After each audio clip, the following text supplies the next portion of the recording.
Gaano karaming XRP ba talaga ang kailangan mo para maging milyonaryo? Maraming eksperto at analyst ang nagbigay ng kanilang pananaw tungkol dito. Mayroon ding bagong datos mula sa XRP Rich List na nagulat ang marami dahil mas mababa na pala ngayon ang requirements para mapasama sa top tiers ng mga holders. Kung interesado kang malaman kung ano ang ibig sabihin nito para sa mga traders at investors at kung realistic ba ang ideya na si XRP ay maaaring magdala ng milyonaryong status sa kanyang mga supporters, yan po ang siyang ating pag-uusapan sa video na ito. Pero bago po tayo magpatuloy, ay pakibasa na lamang po muna ang disclaimer dito po sa ibaba ng ating screen. At ayan, ano nga ba ang ipinapakita ng XRP Rich List? Base po sa analysis ni Abdullah Abs Nassif, ang XRP Rich List ngayon ay nagpapakita ng mas mababang thresholds para makapasok sa top percentage ng mga holders.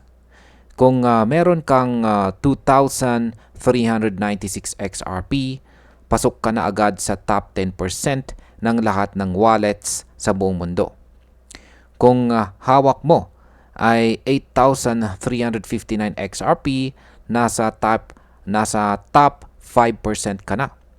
Kung meron kang 10,677 XRP, aakyat ka pa sa top 4%. At kung hawak mo ang 25,002 XRP, mapupunta ka na sa top 2%. Ngayon, kung dodoblehin mo ito sa 50,023 XRP, kasama ka na sa top 1%. At kung gusto mong maging mas exclusive pa, kailangan mo ng halos 351,049 XRP para mapasama sa top 0.1%. Ang interesting po dito ay kahit mahigit 6.9 million wallets ang may hawak ng XRP, iilan lang talaga ang may meaningful amounts. Halimbawa, 3 million wallets ay may mas mababa pa sa 20 na XRP. Kaya sa market impact, ang ganitong datos ay nagpapakita na hindi ganun kalawak ang aktual na distribution ng XRP. Kapag tumaas po ang presyo, mas konti lang talaga ang makikinabang ng malaki. At ito ang maaaring magbigay ng biglang hype or FOMO kapag nag-breakout si XRP. Ngayon, paano kung umabot si XRP sa presyong $100?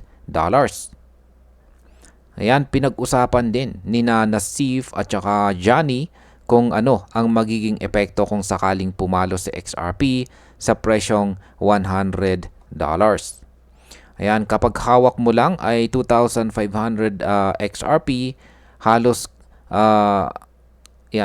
kaysa sa top 10%, magiging $250,000 agad ang halaga nito. Kung meron ka namang 10,000 XRP, magiging $1 million ang value nito. Kung umabot ka naman sa 50,000 XRP, lalabas na $5 million ang hawak mo. At kung ikaw naman ay may 350,000 XRP, lalabas na $35 million ang iyong yaman. Kaya makikita natin na kahit hindi ganun kalaki ang hawak ng isang investor, may posibilidad pa ring magkaroon ng life-changing gains kung talagang makapunta sa XRP sa triple-digit valuation. Sa market impact, kapag kumalat ang ganitong projections, malaki po ang chance na dumami ang retail investors na magpapasok ng kapital. At kung mangyari po yan, mas tataas pa ang demand na pwede pong magtulak pataas sa presyo. Pero syempre, mataas din ang risk kung hindi po maabot ang $100 na price level. Ngayon ay totoo bang pwedeng sumunod sa XRP sa yapak ni Bitcoin at saka Tesla? Ayon po kay Nassif, ang sitwasyon ngayon ni XRP ay parang maagang yugto ni Bitcoin at Tesla bago po sila sumabog. Noong taong 2013, si Bitcoin ay nasa $250 lamang. At makalipas po ang ilang taon ay nag 6 figures na.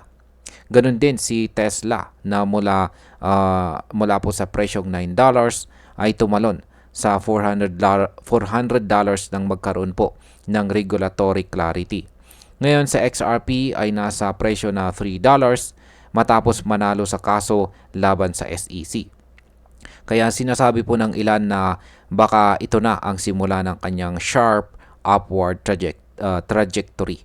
Ang matindi pa, may nagsasabi na pwedeng umabot sa XRP sa $7,500 sa loob ng susunod na 18 to 24 months kung tama ang adoption at favorable ang market conditions.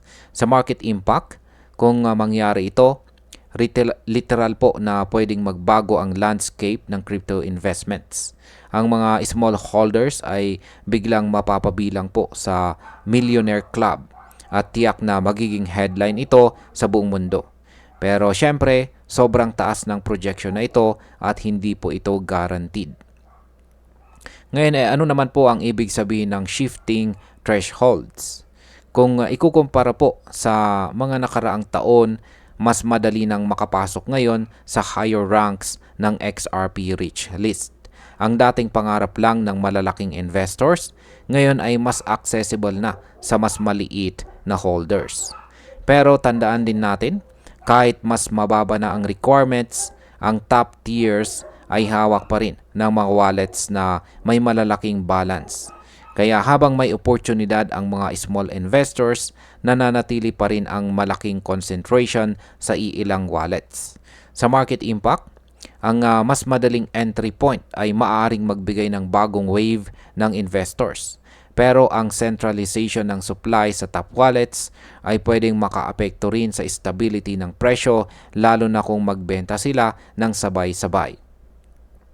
Yan bilang panghuli. Kung titingnan po natin ang lahat ng datos at analysis, malinaw na si XRP ay nasa isang napaka-interesting na yugto ng kanyang kwento.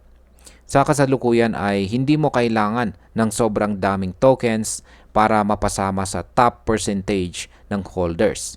At kung umabot nga siya sa $100 o mas mataas pa, maraming tao ang biglang magiging milyonaryo. Pero dapat din nating tandaan na lahat ng ito ay nakadepende po sa market conditions. Sa adoption po ng XRP sa real-world use cases at sa kumpiyansa ng investors.